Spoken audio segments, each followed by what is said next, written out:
Hello everyone, it's Foo here, and today I get to talk about Sableye, one of my favourite Pokemon. This Pokemon just seems to get better and better with every generation, and Scarlet and Violet are no different. So today I'm going to talk about 3 separate buffs that Sableye received in Pokemon Scarlet and Violet, and explain why no other Pokemon can do it quite like Sableye. This Pokemon opens up entire playstyles that are not possible without it. So I've indulged myself and built 3 whole teams around different Sableye sets, and I'll make the rental codes available for you to try them out. Before we get right into it, just a note that Sableye is a crazy Pokemon because its stat total is so low. This is a Pokemon that does not evolve, yet it has lower stats than a lot of Pokemon that can evolve.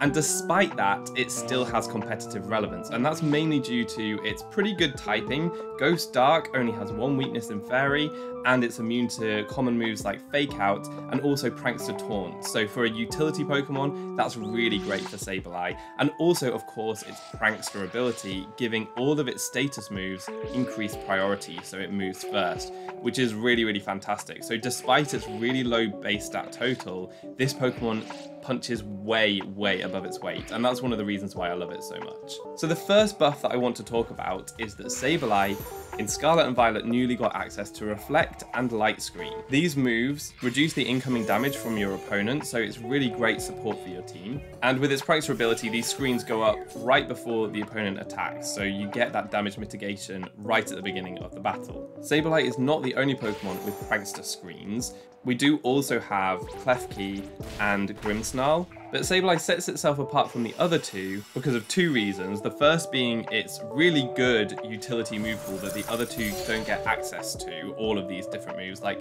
it gets Encore, it gets Disable, which are great disruption moves, especially for Sableye, which can have Fake Out. If the opponent predicts you to go for a Fake Out, they might Protect, and then you can just Encore them into Protect, meaning that they can't really do anything. And also, for any choiced Pokemon out there, Choice Scarf Landorus is very common in VGC at the moment. As soon as it goes for a move, you can just disable it and it can't do anything. So these disruptive moves are really great. And the second main advantage it has over Klefki and Grimmsnarl is its immunity to Fake Out. That's one of the big issues for Grimmsnarl, is if the opponent has Fake Out and then a very powerful, super effective move into Grimmsnarl, you can take Grimmsnarl out before it can get a screen up. Whereas with Sableye, it's really hard to deny Sableye at least 1 screen, because you can't Fake It Out, you can't Prankster Taunt it, so 1 screen is very likely to go up before you can do anything to Sableye. The team I made around Screen Sableye features a Hisuian Goodra, which sets up defense boosts with Shelter. Sableye was great support for this because its screens really help Goodra take attacks much easier, and Hisuian Goodra has the Shell Armor ability, which means it can't be critically hit, and that means that the opponents can't ignore your screens by critical hitting through them, which is really a great combo there. What's also nice is that Hisuian Goodra does really fear Landorus, and as I said, you can disable its Stomping Tantrum if it goes for it. So in a battle that I'm showing here, the opponent had to keep switching around fearing Disable, which was really cool. Just to note the slight weaknesses for Sableye in comparison to some of the other Prankster screen setters, and it really is just its base stat total. It's much less bulky than either Klefki or Grimmsnarl, so that's the main issue that you have here. Now, you should be able to get your 2 screens up, because after 1 screen goes up, you can probably live at least 1 hit, and then the other screen goes up. But do just bear in mind that even with screens, Sableye is a relatively frail Pokemon. Hisuian Goodra isn't the only aspect of the team. I also have a setup Ogerpon. Rillaboom is there once you've got your screens up. Rillaboom's passive recovery through grassy terrain means that the rest of your Pokemon can stick around for a really long time. So there's just a few really cool synergies going on with that team. Moving on to the second buff, and this is hot off the presses. In the Teal Mask DLC, Sableye gets access to Gravity. Now, technically, it has had access to Gravity before, but it lost access to Gravity in Sword and Shield, and hasn't had it throughout Scarlet and Violet until the Teal Mask DLC. And this is a game changer. So what Gravity does is it increases the gravity on the field, meaning that any flying Pokemon or any levitators are brought down to the ground and can be hit by ground type moves or field effects. but more importantly, it increases the accuracy of moves by a substantial amount. So anything that's 60% accurate or above becomes 100% accurate. And why that is so cool is that moves that generally just aren't viable because they're too inconsistent become viable. And so you get to see moves that you never usually see. And that's also true of certain Pokemon as well, because there are combos and stuff that are available to these Pokemon, but they can't really use them because they're so inconsistent. And Sableye is probably now the best user of Gravity because it's the only Prankster Gravity user. So that is really, really huge for Sableye. The team that I built around this was really made to make Gravity the star of the show. And actually Hypno was the first Pokemon that I gravitated towards for this team because it has a few things going for it. So it's a Trick Room setter with inner focus, so it can't be faked out. So when you have Sableye and Hypno, neither of them can be flinched by fake out, which is really, really great for a Trick Room setup combo. And it gets access to Hypnosis. So once you set up the Trick Room, you can go for Prankster Gravity with Sableye and then start putting everything on the opponent's team to sleep. Hypno also gets some interesting support moves like Encore. I've thrown Rain Dance on there because one of the sweepers I wanted to go with was Female Basculegion, which gets the adaptability ability, increasing the power of its stab moves, and its most powerful special stab move is Hydro Pump, which misses quite a lot, but under Gravity, you're not going to miss that. And then you've got the Rain Dance and the Hypno to make it even more powerful. It's just so strong. It OHKOs like really specially defensive Pokemon. I OHKO'd a Sylveon with this. It was mind-blowing. Really, really fun. Other Pokemon I threw on the team, I've got a Landorus Incarnate on here.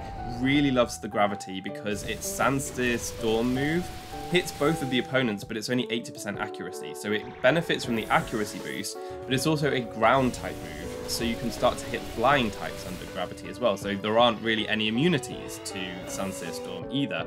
So that's a really nice combo. It's just such a powerful move as well because it gets sheer force boost from Landorus. And the last Pokemon that I want to talk about briefly on this team is Flapple, because it has its signature move Grav Apple, which is only a base 80 power move, but it gets a 50% damage boost in Gravity, so it becomes base 120 power, and Flapple has the Hustle ability, which boosts damage by 50%, but reduces your accuracy. So Grav Apple effectively becomes base 180 power, which is insanely strong, and you can ignore the accuracy penalty from Hustle because of the Gravity. So Flapple actually becomes a monster. Like, I brought a Gengar down to its Sash with a resisted move and just got so many KOs with this Pokemon. It's so fun. This team I think is my favorite of the three I'm going to show you today. It's very gimmicky and you have to play around teams quite cleverly, but if you can get that Trick Room up and the Gravity up and start putting everything to sleep, then you give your sweepers free license to do what they want, which is super fun. The last buff that I want to talk about today for Sableye is probably the most underexplored, which is Skill Swap. It newly gets access to Skill Swap in Scarlet and Violet, and it has been there since the release of Scarlet and Violet, but I don't think many people have picked up on this. Now, it's our only Prankster Skill Swap user, so you can give Prankster such a valuable ability to a different Pokemon. The one that springs to most people's mind when this is suggested is something like a Moongus that can then go for Prankster Spore. So you can put the opponent to sleep before they even get to move, which sounds super, super powerful. And it is a really cool strategy, but only into the right matchup. And I have to caveat it because already a lot of Pokemon are immune to Spore. So grass types, anything with the safety goggles, and certain abilities like Sapsip or Overcoat, all of these things can make you immune to Spore. Other abilities like Insomnia and Vital Spirit too. If you give a Moongus Prankster, then all dark types are also immune to Spore because they're immune to Prankster moves. And if the opponent has a Farigiraf with Armor Tail or a Serena with Queenly Majesty, if they set up Psychic Terrain, if they use Quick Guard, like there are so many more Pokemon that then become immune to Spore. So while it looks like you're giving a Moongus a buff, it also means that the opponent might be able to play around your spores a little bit easier, so just beware of that fact. A different combo that I want to highlight in this video is Prankster After You. So if you give Prankster to an After You user, you can basically make all of its partner's moves into priority moves, because if you use After You, it will have priority because you've got Prankster, and your partner Pokemon will move straight after. So you can have like priority Moonblasts or Brave Birds or whatever you want. The coolest one, in my opinion, is Priority Focus Punch. With Focus Punch, usually you have to tighten your focus right at the beginning of the turn, and then wait until the opponents have attacked. If they hit your Pokemon with the damaging move, then you flinch. If they don't, then you get to fire off Focus Punch, which is an incredibly powerful move. It's 25% more powerful than close combat. It's just devastating. But it's got a weird interaction with After You, because if you tighten your focus and then your partner Pokemon uses After You, Focus Punch is fired off straight away as soon as they use After You. Obviously, if you give your partner Pokemon Prankster and then it uses After You with a Pokemon that's tightening its focus, you then get a Priority Focus Punch. It's such a silly combo, and I love it so much. So I built it into this team, where I've got like a Trick Room element with Hatterene, and Hatterene has After You. So if you set up Trick Room, then Hatterene can already use After You before most Pokemon, but you do also have the option to skill swap Prankster onto Hatterene, and then Hatterene can use Prankster After You without having to set up Trick Room, or even within Trick Room, if the opponent has even slower Pokemon than you, such as a Torkoal, you can still use your moves before the Torkoal as long as you have Prankster After You. So that's how that works. I did have an example of Focus Punching into a Torkoal before it gets to move in Trick Room, which was very, very cool. This team is definitely more of like a gimmick or more of like a mechanics testing team. It's not necessarily going to get you all the wins, but it does have some potential there. I mean, just the Trick Room component does work, so you've got some tools to work with there. But take it as inspiration and maybe try to build your own team if you want to try out After You. So those are the 3 different Sableye buffs, which I've demonstrated by building teams around them so that they're not just fluff. Like, these can work, you can get wins. They're still maybe not the most consistent, although I would argue that the screen set is pretty decent. But the vast array of options that this little gem goblin now has makes Sableye such an interesting Pokemon and definitely solidifies it as one of my favorites. I hope you enjoy it as much as I do. If you enjoyed this video, please leave a like and consider subscribing to the channel.